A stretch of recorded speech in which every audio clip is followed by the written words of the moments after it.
Hey people, now this isn't a specific show or episode of anything, even though I'm out in the shop where I do Bethel Brothers Hot Rod, California Carpenter, or any of the other shows I try to do. Today is about answering some email questions that I seem to be leaving out of the episodes of everything else. And one of the main reasons why is if I'm doing Bethel Brothers Hot Rod, I don't want to talk about my music. If I'm doing California Carpenter, I don't want to talk about my book. This is just for those questions and a little updates on some stuff that I think you need to know. Okay people, we're in the room of doom and I'm here to give you the little fill-ins on how Sobroke started. See, back in the day, Chad Kern, Tim Vins, Chris the Outlaw, and me started Sinfest. Now this little CD with 5 songs on it cost us about $1,100 in the studio to record, and it's a really good recording. I was proud of it, but I didn't like the fact that we had to pay $1,100. So, being that I was a touring drummer with, Maven, Dead Cell, and Sinfest, I learned a little bit about promotion, especially after having to deal with promoters and seeing how they actually did stuff and how they actually screwed people. So I started Sobroke Media because most of us musicians that I kept, bumping into, there's a couple bands we used to play with, Alias was one of them, blah blah blah. We were all broke and we couldn't really afford to have more people take advantage of us, so I started Sobroke Media because we were all so broke. That's where it gets its name, and that's why I started it. Okay, so you get the idea. I was just trying to help people out, which I still do. You've seen some of the model videos, you've seen some of the videos I put in with people's parts to help them sell them, blah blah blah. Little give and go kind of stuff. Which brings me to DCX Motors. You've seen, probably remember the video, electric cars that look like Ferraris, F1 inspired, blah blah blah. Dude's based in Japan, coming to Colorado next year. Anyway, back in November, when I made the video, Rich had been watching the Bethel Brothers Hot Rod series. He was asking if I could put something together a little bit better commercial for him that wasn't so low tech. So I spent 4 hours of my day, got a product done, uploaded it to him via Yahoo Messenger with the file transfer. That's usually how I send these out. Told him immediately, okay, thing's done, I spent 4 hours on it, you owe me $130. $130. That's cheap. Especially for a 2-minute video with all the work that I had to do. Anyway, it's now the present time, late December. Send him an email. Dude, where's the money?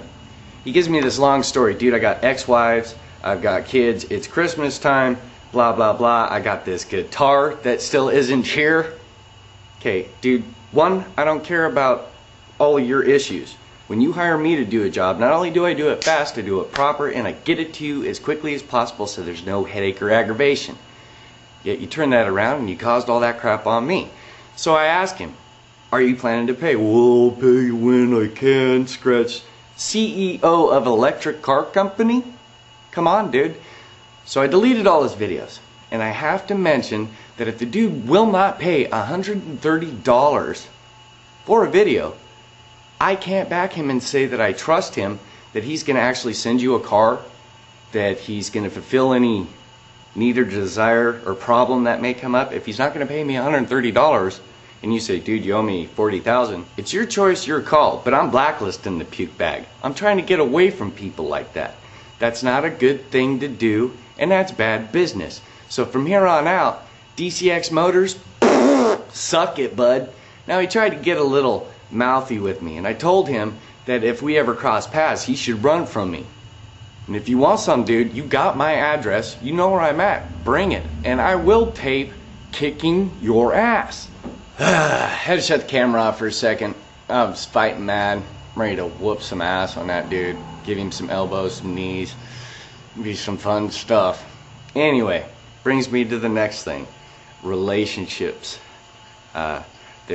I have a friend on MySpace, and with Kale being out, I've been looking for movie producers, especially with the writer's strike, suckers.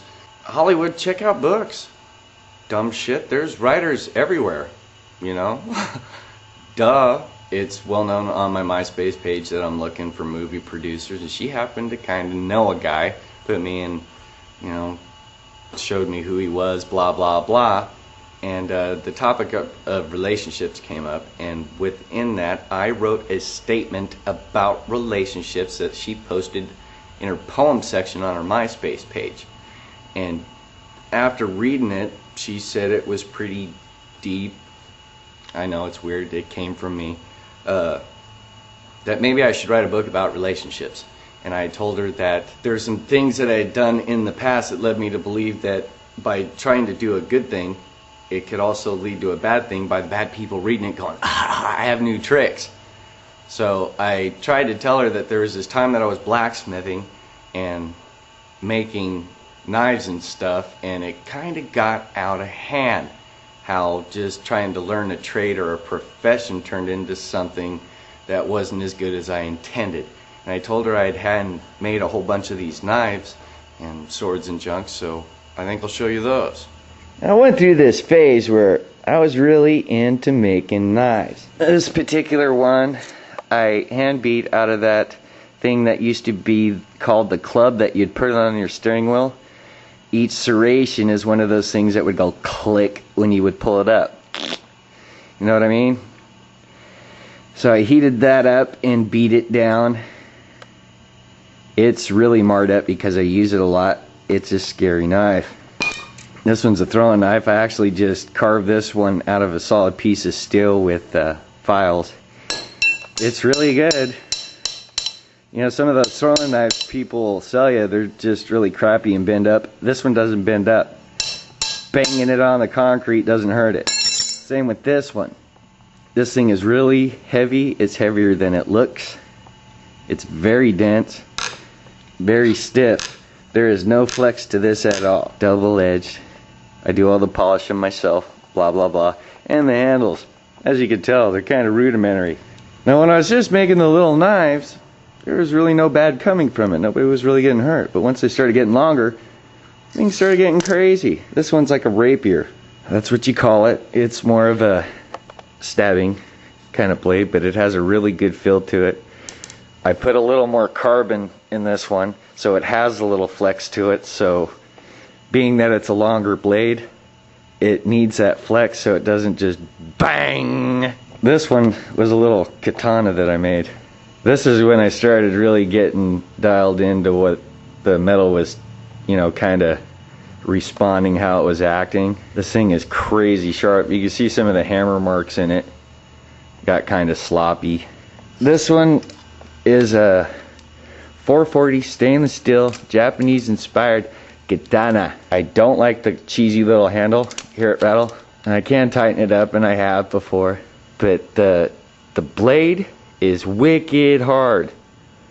It's a good blade, and the scratches on it are from using it. This one's a Philippine sword. They're made for cavalry, okay? Back in the old days when men would fight with these, dude would come charging in on a horse, and if he was holding a rigid sword like this when he's going in for decapitations, it would hit the dude's head and go thunk and stop, kind of like hitting him with a bat. This one, however, has an enormous amount of carbon in it, and it makes it flex. Now, it'll bend well past its shape and go right back to it. The reason for that, when you're charging in at high speeds, if the warrior made the cut and say hit him in the jaw, rather than bouncing off, it would bend, follow through the neck, and then out the back. They are meant to bend for that reason. There is damage on it from me using them. I'd spar with these. The reason being, the wood ones, you can practice with size all you want. It will still never prepare you for somebody else swinging a very sharp object at you wildly that you can't judge. Alright people, got all that taken care of. I hope that answered some questions. I gotta get back to work on my ride, so thanks for tuning in and watching whatever this was. Peace out.